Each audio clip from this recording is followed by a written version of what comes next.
Alright, so today I'm going to be talking about drama that has occurred in the big and small communities here on YouTube. So, yesterday, Kavos called out RiceGum, or no, Kavos made a video talking about how he's calling out RiceGum to a fight. Now, this isn't the first time that he said he was going to fight RiceGum. And I even predicted that was going to happen because about a couple of months ago, he made a video talking about how it was simply just a joke on the fact that YouTubers were calling them each other out to fight, and Kavos was just making a joke about that. But when he mentioned the name Rice Gum, I just had a feeling that the fight was going to occur, and it's now seeming like it is going to happen because a lot of people have commentated about this. I believe Drama Alert covered this. No, I don't think so. No, I don't think so. But I think Scarce commentated on this. But yeah. But a lot of people called Kavos out for him calling out Rice Gum, mostly because in that video he just came back onto YouTube and he took a month break, about a month or two break after he uploaded the Logan Paul Forest video. Now, a lot of people called him out for it because he just got back, okay? It was just an awkward time for him to do it. It was just awkward, I'll just say that, but and I'm a fan of Kavos, but I found that to be a little bit awkward as well, that he called out RiceGum like that. But the fight now, he's going to be in the KSI and Logan Paul fight card fighting RiceGum. And if you don't know who's going to fight in that main card, I'll just give you a rundown. KSI and Logan Paul are fighting. Comedy Shorts Gamer and Jake Paul are fighting. Scarce and one of the members of Rocka Rocka are fighting. And now Kavos and RiceGum are fighting. Now, I'm not sure if Bazinga or Nick Crompton are going to fight each other. In my opinion, I don't think so, because about a month ago there was a Drama Alert video saying how Nick Crompton was he was on a tight schedule and he couldn't fight, so that fight isn't going to happen. And it's just unfortunate, but that's how it is. But about the Kavos and RiceGum fight, I think it's going to be a great fight. You have a YouTube commentator going up against a flexer or a hip-hop artist. But anyways, that's enough of the mainstream drama.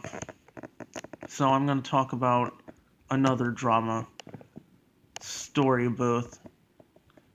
This isn't a channel who I would call out because I am a subscriber of this channel, but what they did a couple of days ago was sickening in my eyes. They placed a sponsored ad or a sponsor on a video with a person who has a disability of stuttering. In my opinion, this was genuinely disgusting. And I feel as if you profit off of someone's disability, it's just morally wrong. It's disgusting in my eyes. I wouldn't see you as a good human being, in my opinion.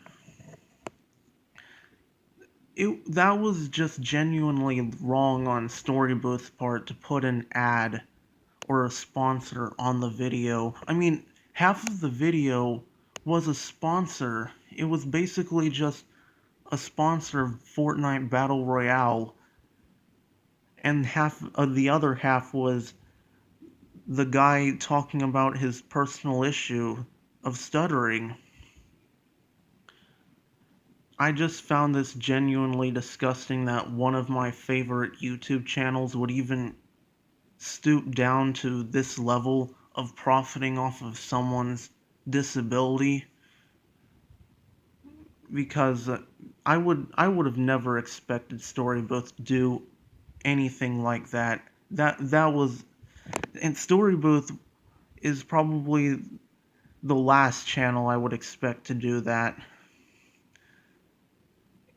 It's I know Storybooth is much better than that, and I hope Storybooth never does anything like that again. It was genuinely disgusting.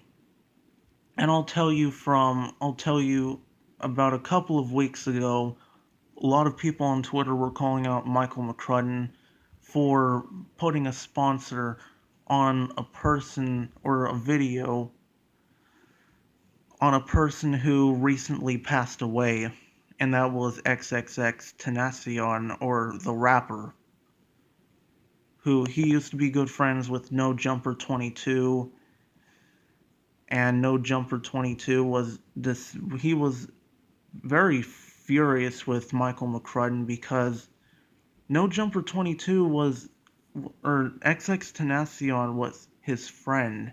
Okay, they were they were good friends with each other, and for No Jumper 22 to see something like that, or to see Michael McCrudden doing or profiting off of someone else's misfortune, is just, to him it would be a kick in the shin, okay? To No Jumper 22, that is.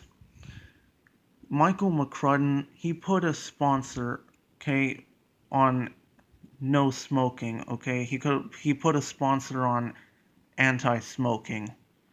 Now, that is a good thing to put an ad on no smoking, but it wasn't the right time to do it, okay? That was just morally wrong. And a lot of people called Michael McCrudden out on Twitter for it. A lot of people called him out on YouTube for it. And Michael McCrudden came out with the statement that he quit YouTube, although I don't really believe that Michael McCrudden quit YouTube, because, I mean, he's still uploading videos to this day. Well, maybe what he meant by quitting was that he is not going to be commentating on before they were famous or videos like that. And basically, Michael McCrudden's videos, they were just him commentating this when okay, let me just tell you this. Michael McCrudden's videos, so when he uploads different videos or uploads videos on the same person, they're not even they don't even change. They're basically the same video.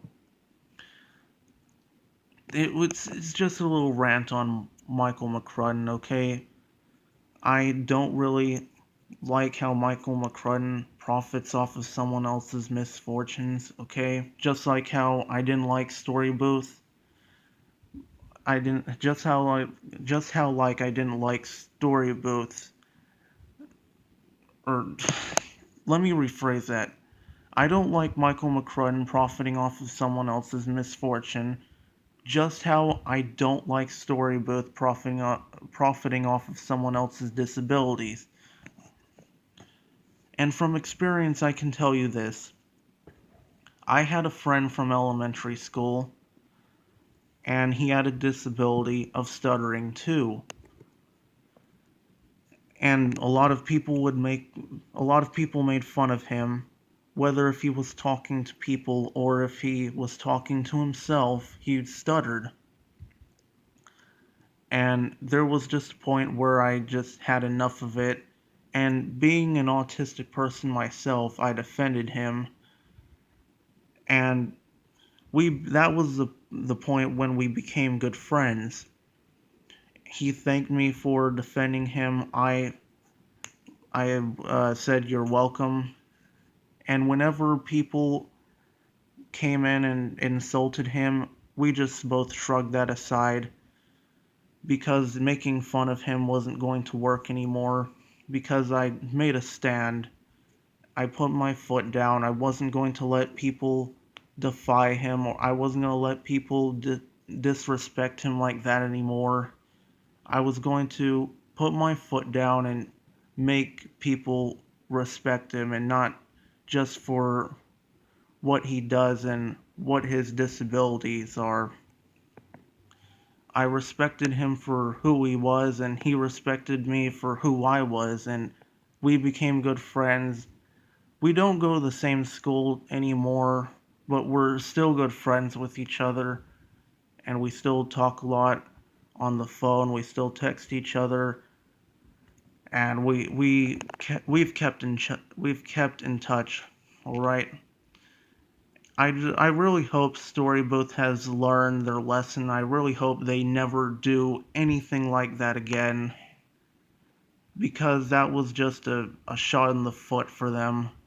But anyways, I think that's going to be the end of the video, and I'll see you next time.